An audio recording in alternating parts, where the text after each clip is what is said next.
And gentlemen, welcome to the Kirbside podcast. I am your host, Jay Kirby. Tonight, joined by G owner, founder, creator of GTS Wrestling, Grim, the fat man that You runs forgot the greatest of brand. all time. You forgot GOAT. You forgot YouTube legend. You The forgot head of the buffet table. the You tribal forgot your chef, tribal chef. all the Yes. nicknames that he's accumulated over many years. King of shovel style. King of Shovel Style. Master of obese mode. Yep. Leader of DF. Leader of DF. But... And your mom calls me daddy. So what's up, everybody? It's Grim. And I'm here after whooping poor Kirby for the championship just a few short days ago. How you feeling, Kirb? Oh, it's still bruised, scrapes. Well, I think we proved one thing, that you're not the Vec nut. yeah, I'm not. If he was the Vec nut, he'd be dead right now because Vec nut would died. be. We kind of set it on fire. Yeah, fire. I mean, that's an effective way to make sure they never come back, right? Well, we don't want them back. Right? They won't come back? I think if they... This is the thing. No, that's why nobody fucks with GTS, because they know that we don't fuck around. They know if they come to GTS and they fuck around, that they're going to find out. And what are they going to find out? Fire. Fire, indeed. Yeah, fire. But so I brought you on the show. Just sit, chat. Of course, I'll sit in a minute. This. Here I come. Yeah, talk about this wonderful show called GTS that has been going for damn near a decade now. It's the greatest wrestling YouTube show in the history of our sport. I mean, I can't disagree. I can't disagree with it. I've only been working for you for 6 years now. Have you? That long? Yeah. When did you start on my show? 2016. Yep. Still not the champ. Yeah. For shame, Kirby. If the owner didn't bury everybody. No, listen, I'll tell you honest as a shoot. Yeah. I'll tell you honest as a shoot. It's because of your schedule that you're like in and out. Yeah. You know what I mean? Oh, no, I get it. But now that you're back around, maybe the title needs to... No. No, I get it. I understand. We've had the conversation. It's never hurt my feelings that I, never got a big run like some guys. Just never worked out. Well, and that's the thing. The guys that get the big run, they come, they do the big run, they put in the time, they show up to the tapings, they get the run, and then they're like, all right, can't do it anymore now. Like exactly. So it's just how it goes. And the fans all watch the show and they think, oh, Grim, you should put this guy over, or Grim, that guy should be champ. But he can't. He doesn't have the commitment, and not because he doesn't want to, but maybe he has work. He's got kids. He's got the shoot job. He's got other wrestling bookings.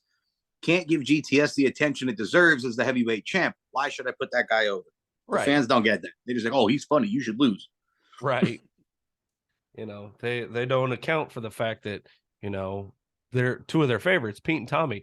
They drive from Brooklyn every time. Mm-hmm. It's like an hour and a half if there's not traffic, and it's hour Brooklyn, and a half, so there's always traffic. There's one toll is $17. Yeah. One way. So it's going to cost you $50 just to get here. Yeah. So sometimes they can't make it, but I've never personally had any, because there was a brief time where I couldn't make it to GTS, personal reasons and work and whatnot, or COVID. That was a whole deal. Shoot job did not let anyone go anywhere or do anything out in town. And, if you got caught out in town, you were in serious trouble. And I figured a YouTube show with what? Is that why you wrestled as Slender Man for all those months? Yeah, the not so slender me would be slender. I'm kidding. No, Kirby did the right thing. He didn't show up. But a YouTube show with 1.3, 1.4 million subscribers, that's going to be easy to see. So, it was kind of, a decision. Hey, I gotta step away. I can't make it. It was nothing ever personal against the show.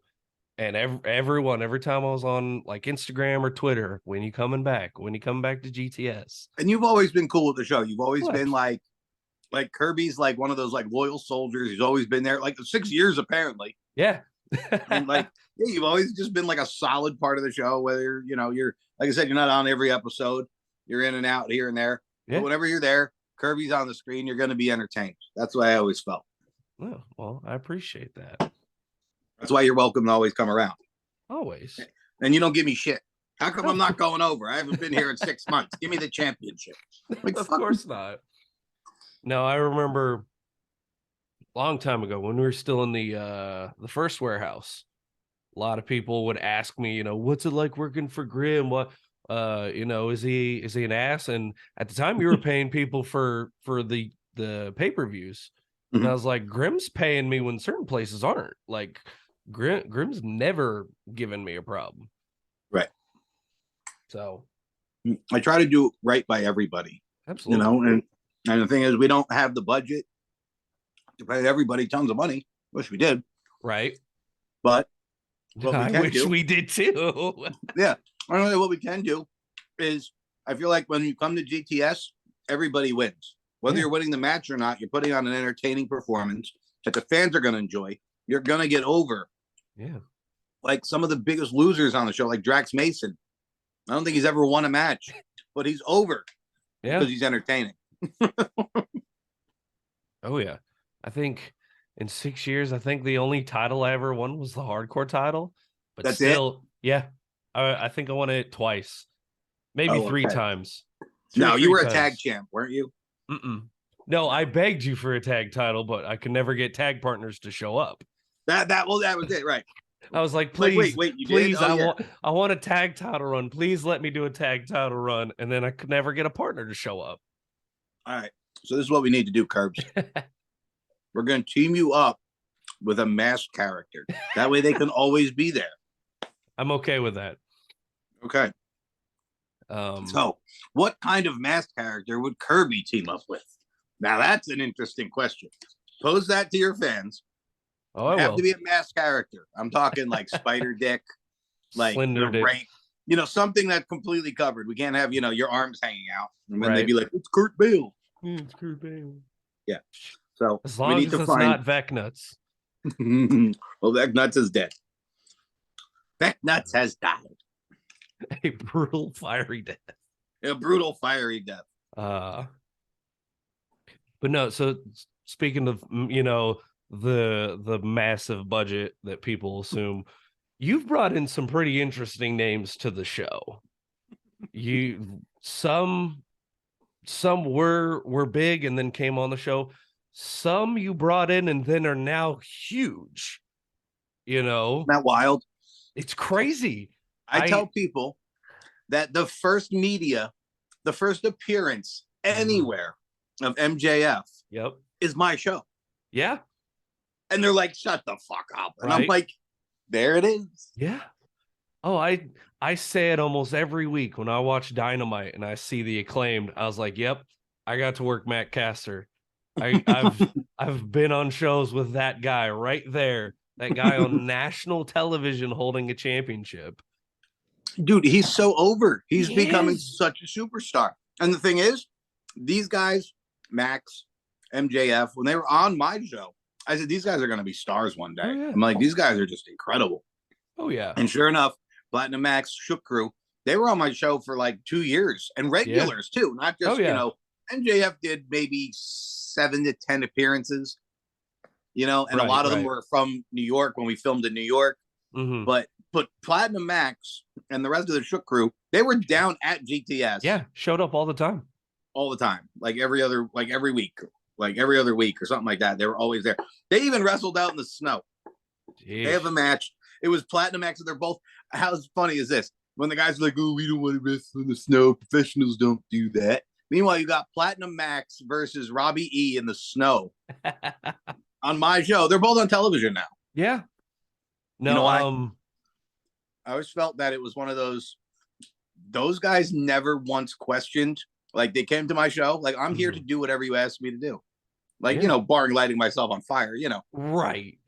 But they were always like, yeah, your show. You tell me whatever you want. Like, I don't Yeah. care if it's snowing. Oh, I don't care if it's raining. Oh, I don't care if it's cold out. Oh yeah. Like, I'll do whatever. Like, because it's your show. And I was like, oh, thank you. Like, you know what I mean? And Mhm. then you get some guys who are no names that do nothing. They're like, I'm not doing this. I'm not doing that. Right. Like, really? Well, I mean, I always felt like I had a similar Not you. attitude. I'm Yeah. no. Just like I'd show up and be like, all right, whatever you got going on today, I'm down, whether it be falling around and having to listen to Joe Wolf or whether it be, having a 5 minute match with Kurt Bale, whatever you told me to do, I would go do it to the best I could. Like I said, you never given me a problem. Yeah. But no, it was funny that you bring up Robbie E. There's a hilarious picture of him from Halloween Havoc of him falling off the ladder and crotching himself on the ropes. Yes. And I had this moment because I met Trick Williams at CZW and trained with him for a short time. Okay. So there's this beautiful picture of him pushing Robbie off the ladder and going, I know both of these guys and I can't be happier for them to be on TV getting a spotlight like this. Mhm. now it reminds me of the time that you wrongfully, by the way, accused me of being Red Van Dam. Oh, and you brought in red hair, Red Van Dam. I probably said it then, and I'll say it again. Yeah. But you brought in a dead Robbie E as a witness. Listen. Things happened back then. It was a little chaotic. We were trying to hold on to a warehouse. We got thrown out anyway. Yeah. So what's the aspirations for the Curbmeister, though? Are you trying to get the TV? You're just trying to fuck around at GTS? Aren't you like the UWC heavyweight champ? I'm coming for you, bitch. Former UWC heavyweight champion. Yep. Very recently lost the title. No. Oh, to a GTS superstar. Little lower on the pecking order. One Tony Cheney. Yo, I thought he was the US champ. He was. I told him, put it on the line, bitch. And then he won both of them. So wait, so Tony Cheney is a double champ at UWC? He was the double champion for the September show, surrendered the United States title at the October show, and then retained against me in the main event. All right then. Yeah. But hear that, Cheney? I'm coming for you. No, I'm joining UWC. I saw my first show with them is the 26th of November. 26th, yep. I'm teaming with Tommy Salami, and we're going against Payne's Gate, which I don't even know who they are. But they're gonna get their asses beat. I'm not showing up to lose. Do you ever? Because Grim don't lay down for nobody. Hell no. No, Kyle Payne's pretty solid dude. A little snug every now and again, but I don't mind I like it. that though. Yeah. I like that. Yeah. I hate when guys don't hit each other. Like no, hit me. I don't know which of his 2 or 3 little minions he's got teaming with him against you guys. Oh, there's minions, huh? Yeah. But I think you guys are gonna have a good tag. Minions just made the menu. But who have been some of your favorite people to bring in, to have worked, to have even just interacted with? Like as far as top names from television that people would know. Whoever. I mean, Rich Swann. And I feel like I had too much fun with Rich Swann that the video, like our fans want blood feuds. They want death. They want lighting guys on fire. Right. And like, here's Rich Swann. I mean, he's the happiest, most fun guy. And he's challenging me for my title, but how am I supposed to have a blood feud with a guy who's happy and fun? Right. So we had a happy, fun match. And the fans, I guess, didn't relate to it. And I get it. But he was so much fun. I'm like, let me just hang out with Rich Swann again. Right. Um, having Gigi Dolan over was pretty cool. Nice, She's nice. another one where the fans like. I'm like, yeah, she was in my house. Like, Yeah. Yeah, she just hung out. yeah, they're like, shut up. I'm like, no, look, there it is. No, I loved Um, your vlog the other week where you're just like, here's everyone who's ever showed up ever. And I was like, damn. Tito Santana was a wild one. And I know that doesn't so much relate to our fan base because he's old as shit. Right. But I watched Tito Santana growing up. Oh Okay. yeah. And Tito Santana beat The Undertaker in his first ever defeat. A lot of people don't know this, but Tito Santana beat The Undertaker in Spain. So then I beat Tito Santana. So if I beat Tito Santana, that means Grim can beat The Undertaker. Yeah, that's math right there. No, I remember I got a cool opportunity from your show just like that. Okay. Late great Jimmy Rave. There you go. I remember watching the Rock and Rave Infection on Impact. And when he showed up one day and he's like, "Hey, Jimmy Rave." I was like, "Wait, like Jimmy Rave? Right. And then like watching him, I was like, holy shit, that's Jimmy Rave. And then I got the one match at the second warehouse with him, and it meant the world to me. Oh, awesome. See, and to me, like, I don't realize that. I'm just like, oh, who you working today? Kirby. Yeah. Because I remember that day in detail. It was like me, Gabby, Jimmy, and like Tony Emerald were the only people that showed up. I don't even know why that was the crew that day, whether it was like a weird day to record or whatever. And who's like, who wants to wrestle Jimmy? My hand shot up like a nerdy kid who knew the answer to the question. I was like, me, please, me. Well, I'm glad you got to do that. Yeah, that was amazing. Still one of my favorite GTS matches. I forgot everything though. Like as soon as he asked me what I wanted to do, I was like, I don't know how to wrestle. Yeah. Why does that happen? I feel like that happens to me too. As soon as I'm there and it's ready to happen, I forgot everything. And I'm like, I don't know. I don't know anything about wrestling. What's my name? I think it's for me. I know what my problem is. I don't know what yours is. Mine's my anxiety. I have that too. Yeah, like hardcore, I've got really bad anxiety. So if I'm working with like Cheney, I can sit there and be like, okay, working with my buddy. I've been thinking about the match all week. I wanted to do this. I want to do that. But like a couple months ago, I worked TJ Marconi for Standalone. Oh, wow. And Chad just like pulled me off to the side. He goes, hey, where all do you work? And I told him how long I'd been working. He's like, all right, you're gonna wrestle TJ tonight. And I forgot everything I knew about wrestling. And I was like, shit, how do I wrestle? Because I was nervous. I had anxiety. I got to work TJ for all of 10 seconds at GTS once. He was in a battle royal and he kicked me in the face. That was the spot. That's when he won the YouTube title, I think, right? So when I got to actually have a full match with him, I was like, I don't know what I'm going to do now. We'll figure this out. End up having a really good match. I had a real fun match with Marconi. We fought hard, and I like that. I like a fight. Mm-hmm. Well, trust me, I know. Fans were on their feet. Yeah, you know. You and I have tangled in the past and in the recent, and that definitely felt it.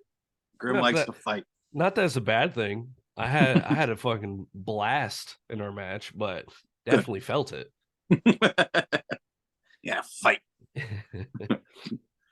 Bring it again, Curb. I'll push you one more time. Any day. Let's do it. You know, I'm not afraid. I'm not afraid to work anyone. But I do believe it's back of the line for you. Yeah. I do believe it's back of the line for you now. Yeah, probably no more title shots for this guy. That's all right.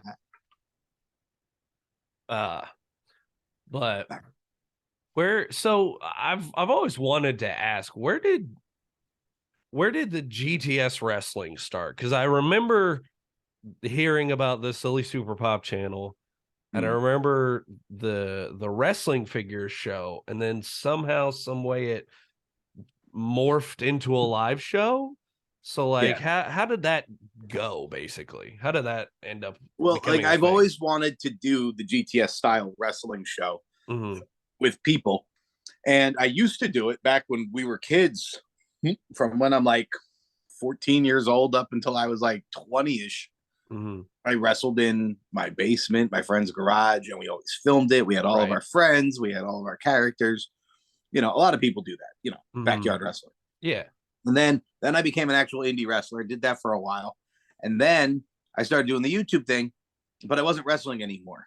I was just Mm-hmm. doing YouTube show with action figures and stuff. And every Friday was like a real life adventure where Grim was confronting some real life person who was aggravating his figure collecting, whether it was the mailman stealing my figures, whether it was MJ Appleballs copying my channel, whether it was Jerry Trevone trying to steal from us or whatever. There was always Mm-hmm. somebody messing with me, and I had to beat them up.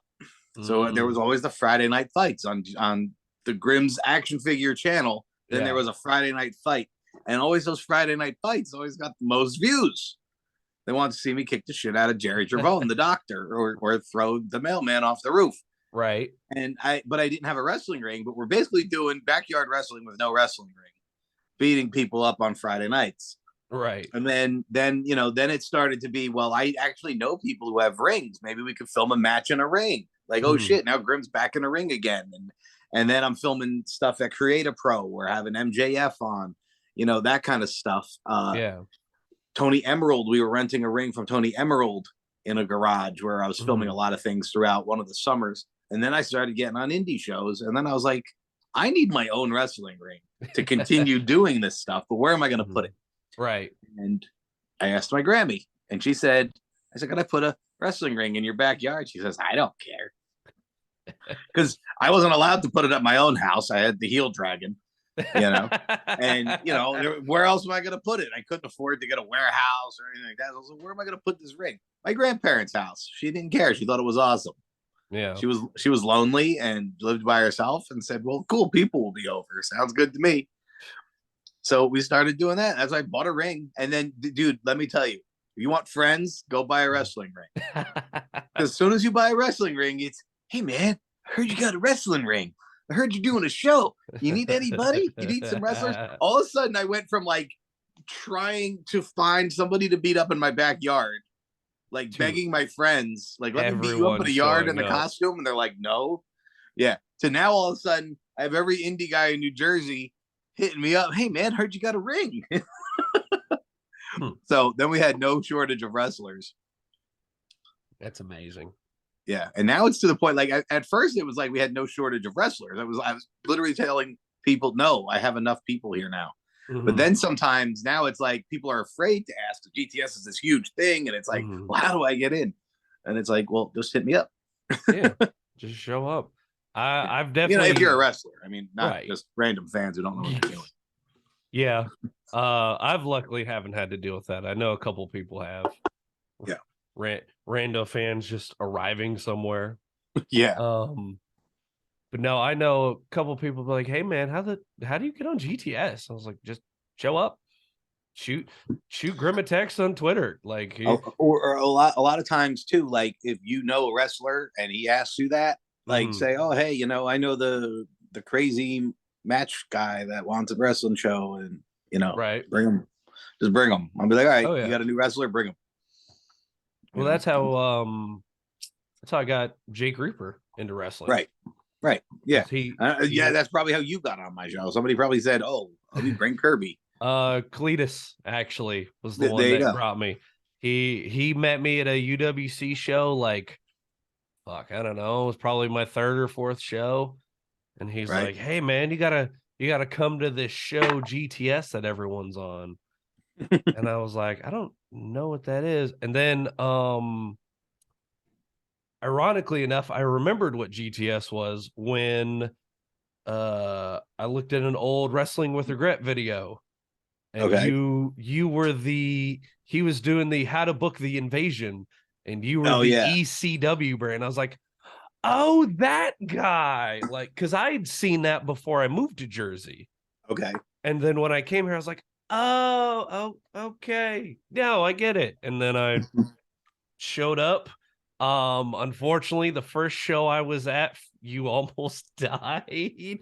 Oh my And God, which one was that? it was when you fell off the ladder because the ladder collapsed. Oh, that's because some asshole that just started on the show didn't hold it properly. I Oh, that was was holding you. it properly. It That was bent you. That's right. inwards. It wasn't me. That's right. I do remember you yelling at Tommy, if I'm gonna die, then keep the camera rolling. I remember you hitting the mat, and I was like, oh no, I killed him on my first day. I'll never come back. Yeah. Yeah. Here's me, almost died. And I'm like, are you filming? He's like, no, I cut the camera. Why? I thought you died. You keep filming. You keep filming. I thought you died. Oh my God. Yeah, I fell head first through a table because somebody didn't hold the ladder tight enough. And what happened when I went to jump, it just collapsed because there was hands on it. Collapse. It collapsed. it bent this way. It didn't close in on itself. Trust me. Whatever, that sucked. I can imagine. Terrified the shit out of me too. Yeah, I went face first to a table. That was awesome. Oh my God. I still went over. Wait, no. Yeah, you did. Did I? No, I don't think I went over in that match. I think Landscaper did. You went over in the match, and then I think Lance cashed in on you or something like that. No, you Lance won. Lost Lance won the briefcase. Mm-hmm. But then I stole the briefcase and cashed in for the title. You cashed it in on Tommy after he shot Bull James. Shouldn't have shot him. Oh my God. That was one of my first matches for GTS because I was reffing. Yeah, you're like, what is going on? What show am I on? They're shooting each other? Bull James, who I had just seen on NXT like not even a month prior. And I was like, oh shit, that's Bull Dempsey from WWE. Yeah, he's here in the yard getting shot. Oh God, they shot him. And that's how me and Pete became best friends. There you go. No, the real reason me and Pete became friends was because he constantly got himself in trouble on Twitter. Oh, yeah. So I kept telling him, like, bro, if you have to rant about something, just message me. Just yell at me, let it all out on me, and then you'll feel better and you won't have to reset a Twitter account. Herb, I gotta get running, brother. Yes. Thank you for sitting down with me. Thank you for answering some questions. I do have to say before you go, because this is one of the coolest experiences I've ever had. And it was 1,000% because of you. Okay. 2017, 2018, I went to a convention in Lexington, Kentucky, way out in the middle of nowhere. And I got to meet Edge and Christian. Nice. It was awesome. Did the 5-second pose, did everything. Well, I got my picture. I walked off. I was about 50 feet away from where they were taking their pictures. And I feel a tug on me. And I turn around. I see this little kid dressed as Kane. And he's like, aren't you Kirby from GTS? And I was like, fuck, yes, I am. This kid who never met me in my life, 50 feet away from WWE legends, wanted to come up and see me because of your show. It was like the coolest experience like ever. Wow. So I can't give you enough gratitude for the opportunities that you've given me. Well, much appreciated that you also come around and be on my show. I appreciate it. Of course. but I will let you go. Ladies and gentlemen, thank you for joining us. Thank you for watching. As always, like us on Facebook, follow us on Twitter, tap the little bell on your YouTube app so you never miss an upload, and go watch GTS Wrestling on YouTube. What are we up to? 1.5 million subscribers? It's 1.3 and a half. Yeah. So it'll get there. Go watch GTS, go follow, go like, because hit the like button, pound the like button, pound the subscribe button, watch GTS Wrestling. But thank you, Grim, for joining me. And thank you everyone for watching, and we'll see you guys next time.